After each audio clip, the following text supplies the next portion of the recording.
kakaisip nitong ating mga pini kung bakit nagkaroon ito ng mga lagpas pa sa 130,000 yung kanyang price. Napalaki mga kabarya ang kanyang presyo.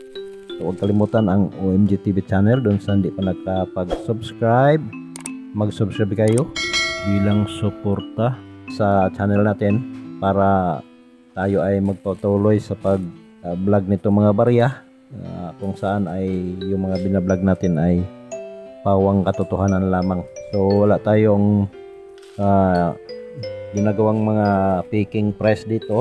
Itong mga presyo natin ay lahat may basihan.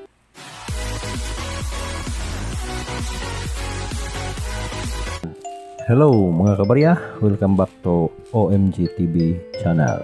Okay, so magandang araw sa lahat, magandang araw sa ating mga subscriber, sa ating mga followers, saka sa ating mga viewers, then sa mga baser din, no? Magandang araw sa inyong lahat.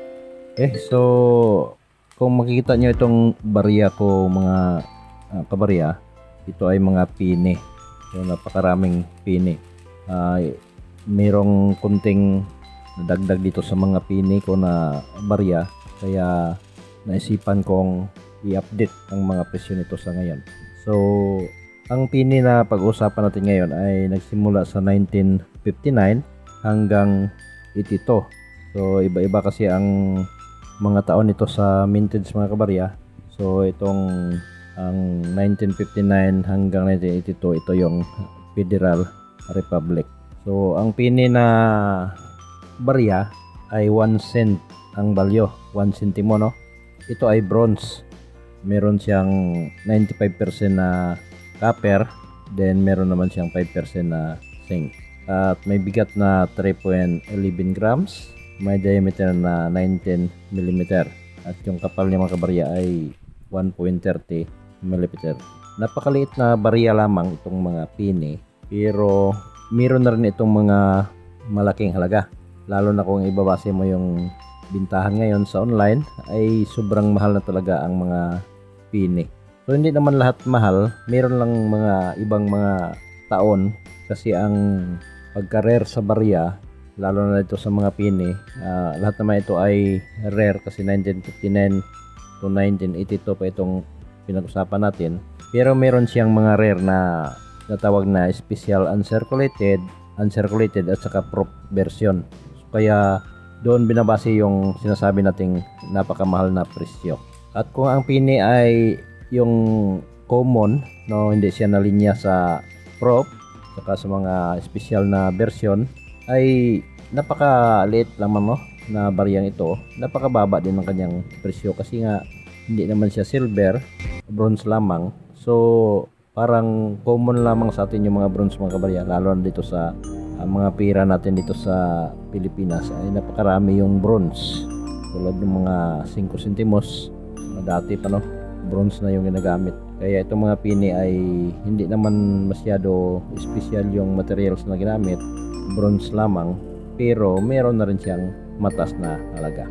So ang 1959 to 1982, kung makikita nyo sa harapan, the portrait of Abraham Lincoln, the 16th President of the United States from 1861 to 1865, facing right, accompanied by the lettering liberty and the motto in God we trust.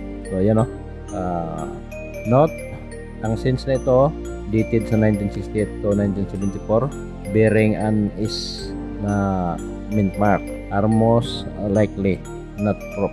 The San Francisco Mint struck this coin for circulation as well as all props for this type is. Okay, so yung ginawa sa San Francisco ay kadalasan mga prop na type is, ang taon niya is dated 1975, later are always prop.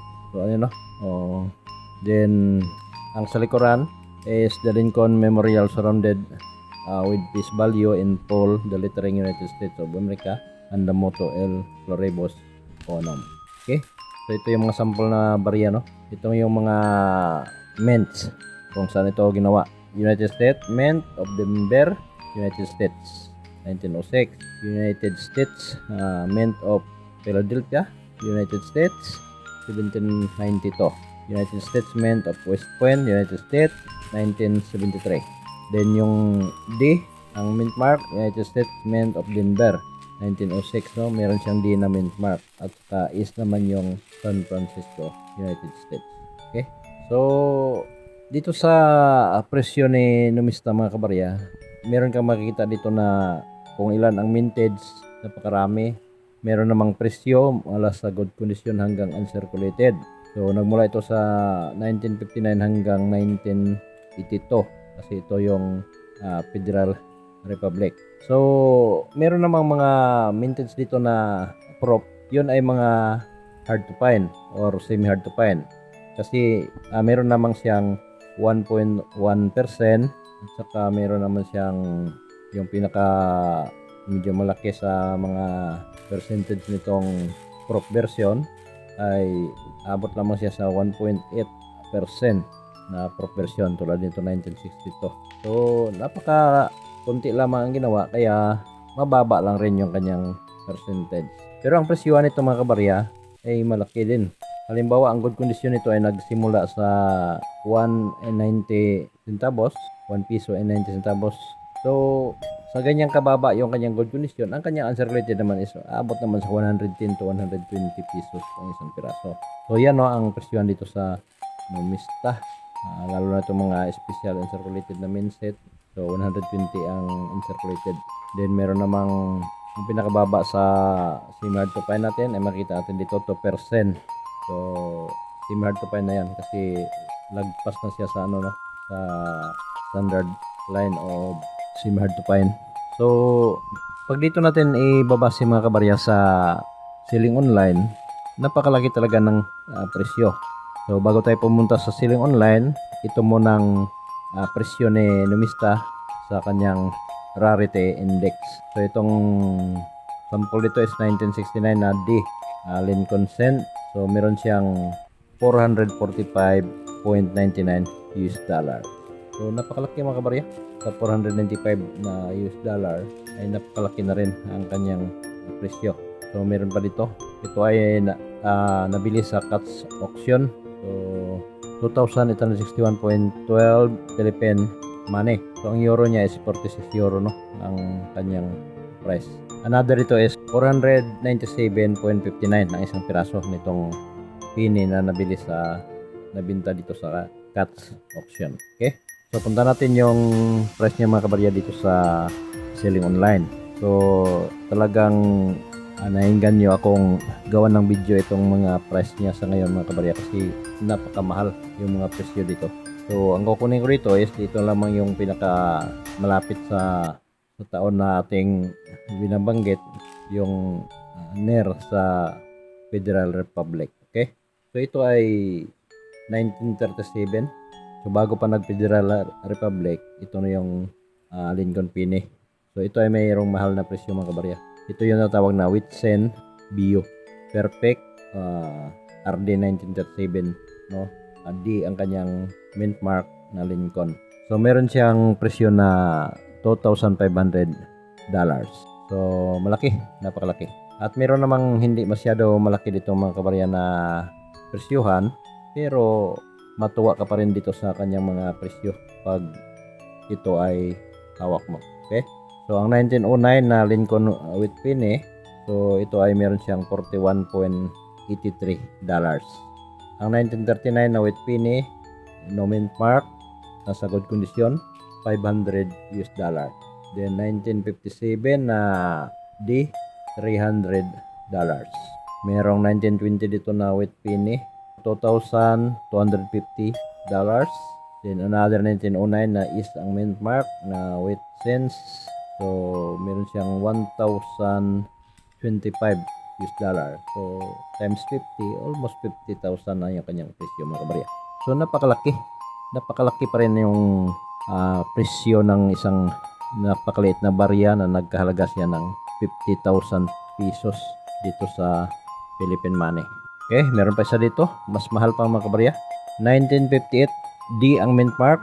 Ito ay nakalagay ito L on rim, Lincoln with cents. So, ibig sabihin, special ito na pagkagawa. So meron siyang 2,499 US dollars. So hamakin mo yung mga kabarya. Napakalaki. Ang 2,000 is nasa 100,000 na. So plus meron pang 500 na dagdag. So ibig sabihin almost 130,000 yung isang piraso nitong 1958D na Lincoln penny. Okay? So isa pa dito, meron pa. Ito yung 1920 na white penny. 2,250 din ang kanyang price. 1943 na white penny. Error still. Ito ay still, no? Still na penny. Yung 1943. So, $1,985. Then, meron naman ditong 1909 na with cents. So, $1,950 ang kanyang presyo. At 1944 na with penny. Nomin part rate. $1,000 din ang kanyang presyo. At another 1944 na Lincoln cents. $750. Ito ang pinakamalaki din mga kabarya, 1957 na white penny. Ito ay pasok doon sa ating malapit kasi 1959 tayo nagsimula hanggang 1982. Ito ay malapit kasi 1957. So 12B in Liberty. Ibig sabihin error. Meron siyang $1,499. Napalaki mga kabarya ang kanyang presyo. Pag error, malaki talaga. So ito another error na penny. E on P. On E, P on back.